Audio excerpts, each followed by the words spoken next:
Hello viewers, स्वागत है आप लोग का हमारे YouTube channel junior study centre में।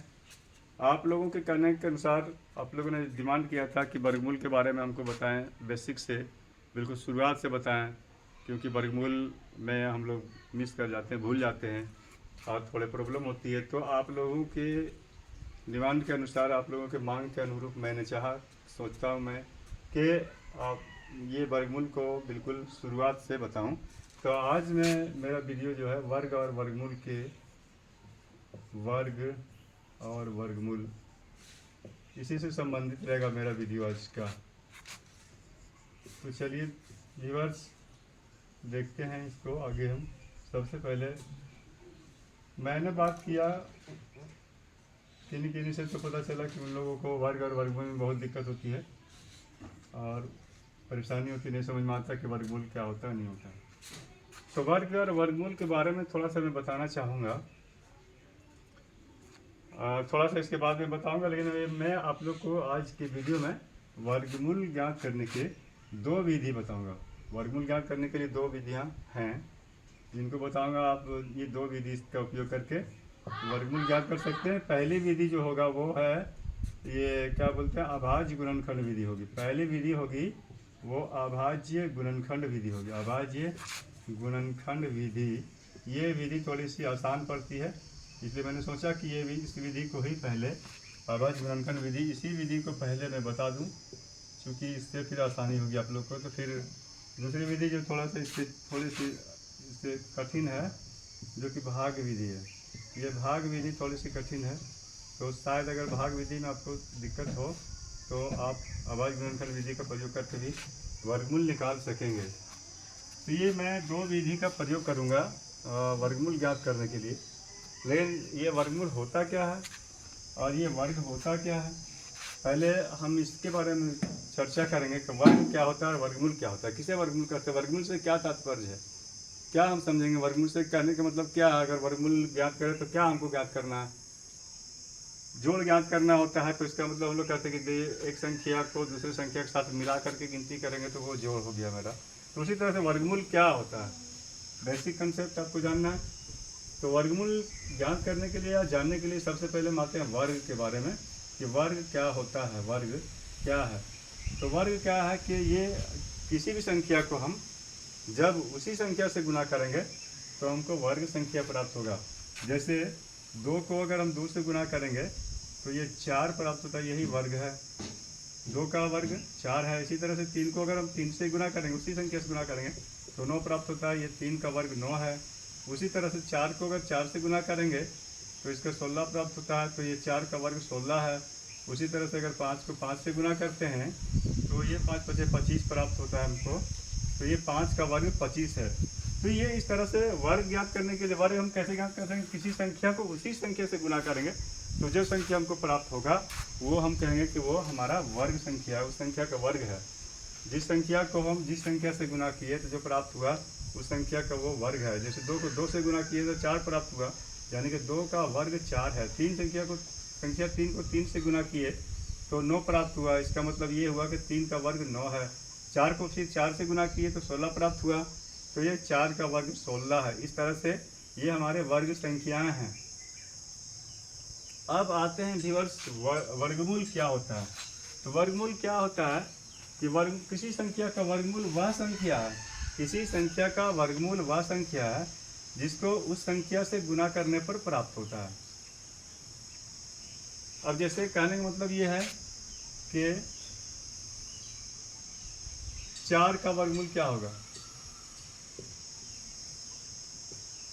4 का वर्गमूल कितना होगा, तो 4 का वर्गमूल कितना होगा, तो मैंने कहा था किसी संख्या का वर्गमूल वह संख्या है जिसको उसी संख्या से गुना करने पर प्राप्त होता है।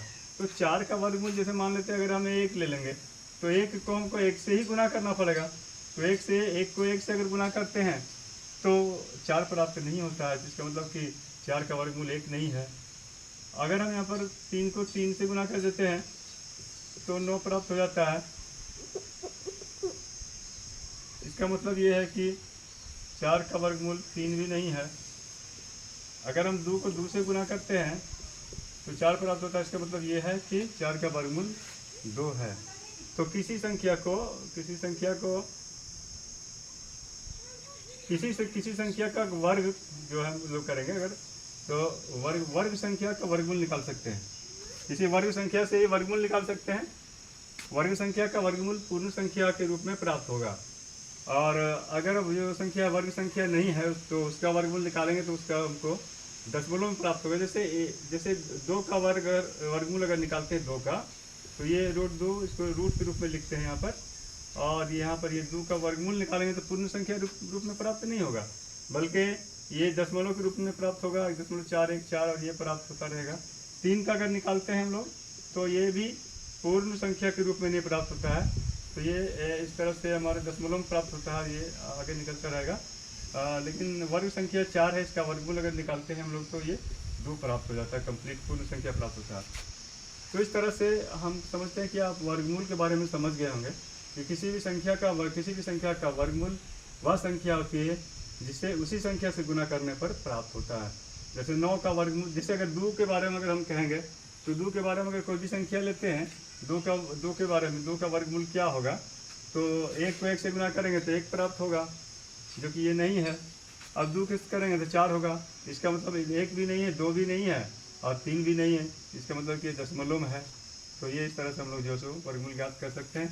और अगर ये इस तरह से 1 का √2 का वर्गमूल 1.414, √3 का वर्गमूल 1.732, 5 का वर्गमूल, इस तरह से अगर हम कहेंगे कि आप 1 से लेकर के 10 तक का ये संख्या का वर्गमूल अगर याद कर लें तो अच्छी बात है, और नहीं तो फिर जो है सो आप निकाल सकते हैं, भाग विधि से इसका वर्गमूल आसानी से निकाल सकते हैं। तो ये हो गया हमारा वर्गमूल के बारे में थोड़ा सा परिचय और वर्ग के बारे में परिचय। तो अब आते हैं कि जो मैंने कहा था कि वर्गमूल ज्ञात करते कैसे हैं, तो इसको कौन विधि से ज्ञात करेंगे, तो मैंने बताया था कि इसको 2 विधि से ज्ञात करेंगे, एक भाग विधि से ज्ञात करेंगे और दूसरा अभाज्य गुणनखंड विधि से ज्ञात करेंगे। तो आते हैं, देखते हैं कि एक संख्या लेते हैं, तो ये हमारा मान लेते हैं कि एक संख्या है, मान लेते हैं कि एक संख्या 256 है। ये इसका हमको देखना है कि 256 का वर्गमूल क्या होगा। तो यहाँ पर हम क्या करते हैं, अभाज्य संख्या से क्या अभाज्य गुणनखंड से मतलब अभाज्य संख्या का ही प्रयोग करेंगे। भाज्य संख्या का प्रयोग तो कर नहीं सकते क्योंकि अभाज्य गुणनखंड विधि का प्रयोग कर रहे हैं यहाँ पर हम। तो अभाज्य संख्या जो है 2 है, 3, उसी तरह से 5 और उसी तरह से 7। तो यहाँ पर अभाज्य संख्या का प्रयोग करेंगे। ये अभाज्य संख्या देखते हैं कौन कौन सा है, अभाज्य संख्या कौन कौन सा है, अभाज्य संख्या का प्रयोग करना। ये अभाज्य संख्या का मतलब कि 2 का प्रयोग कर सकते हैं, 2 से इसको हम निकाल सकते हैं, 3 से निकाल सकते हैं। 4 भाज्य संख्या जाता है, 4 में 5, 7, इस तरह से 11, इसी तरह से 13, इसी तरह से 17, इसी तरह से 19 का प्रयोग कर सकते हैं। तो 2 से हमारा ये विभाजित है 256। और अगर आपको लगता है कि क्या कैसे मिलाने की संख्या से विभाजित है, तो आप मेरे पूर्व के वीडियो विभाज्यता के नियम को देख सकते हैं, उससे जान सकते हैं कि कौन संख्या 2 से विभाजित है, कौन सी संख्या 3 से विभाजित, कौन सी 3 से विभाजित संख्या की क्या पहचान है, 4 से विभाजित संख्या की क्या पहचान है, उसी तरह 5 से विभाजित संख्या की पहचान मैंने बताया। तो वो वीडियो आप देख सकते हैं, उससे आप लाभ ले सकते हैं, उससे समझ सकते हैं इसको आप। तो चलिए इसको हम 2 से करते हैं, देखते हैं। तो 2 इकाई 2, 2 दूनी 4 और 2 शून्य, यानी कि 256 को हम 2 से विभाजित किए हैं, भाग दिए हैं, तो इतना आया। फिर 2 यहाँ पर लिखेंगे, फिर इसको 128 को हम लोग 2 से भाग देंगे, तो यहाँ पर मेरा ये 64 प्राप्त हो गया।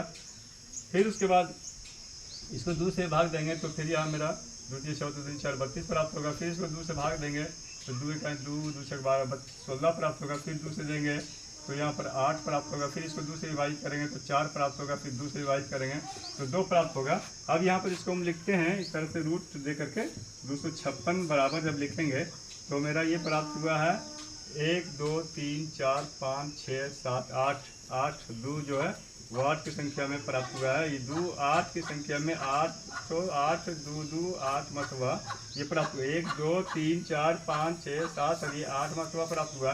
इसमें क्या करेंगे व्यूअर्स, इसमें 2 के बदले में 2 का जोड़ा लगाएंगे और उसके बदले में 1 लिखेंगे। तो 2 यहाँ पर 2 तो 2 है मेरा, ये कंप्लीट 2 तो 2 है, तो इसके बदले में 1 2 लिखेंगे। यहाँ पर भी 2 तो 2 है, ये 2, तो इसके बदले में 1 2 लिखेंगे। यहाँ पर भी 2 है 2, तो इसके बदले में 1 2 लिखेंगे। इसके यहाँ पर भी 2 है 2, तो इसके बदले में 1 लिखेंगे और ये हमारा लिख देंगे यहाँ पर 2 दूनी 4 दूनी 8 दूनी 16, यानी कि ये 256 का वर्गमूल हमारा 16 प्राप्त होता है। तो यहाँ पर ये 16 लिखेंगे, ये आंसर 16। और इसको हम लोग ये अभी आप 16 यानी इसको हम लोग प्लस में भी मान सकते हैं और माइनस में भी मान सकते हैं। इसको ऐसे भी लिख सकते हैं प्लस माइनस 16, यानी -16 गुना -16 बराबर ही 256 होता है। अब +16 गुना +16 बराबर ही 256 होता है। तो 256 का वर्गमूल -16 भी होगा और +16 भी होगा। अगर क्वेश्चन अगर पूछा जाए परीक्षा प्रतियोगी परीक्षा में 256 का वर्गमूल निम्न से कौन सा होगा, 8, 9, 15, -16, तब आप ये नहीं सोचेंगे कि माइनस में दिया हुआ है तो वहाँ पर करवाएंगे नहीं, आप माइनस को दे देंगे। तो इस तरह से मैंने ये बता दिया आप लोगों को वर्गमूल के बारे में अभाज्य गुणनफल विधि से। अब मैं चाहता हूँ कि आप लोग इसको थोड़ा सा प्रैक्टिस करें और ये ज्ञात करें। मैं दे रहा हूँ कुछ संख्या, उसका आप 1296 का वर्गमूल निकालेंगे आप। उसके बाद फिर जैसे मान लेते हैं आप, तो मैं आपको चाहता हूँ आपसे कि आप जो है सो कुछ और क्वेश्चन दे दूँ यहाँ पर, आप उसका जो है सो वर्गमूल ज्ञात करें। तो ये 1296 है, दूसरा 729 है, इसका आप निकालें वर्गमूल और बताएं हमको कमेंट करके। फिर जो है तो ये 441 है, इसका वर्गमूल ज्ञात करें आप।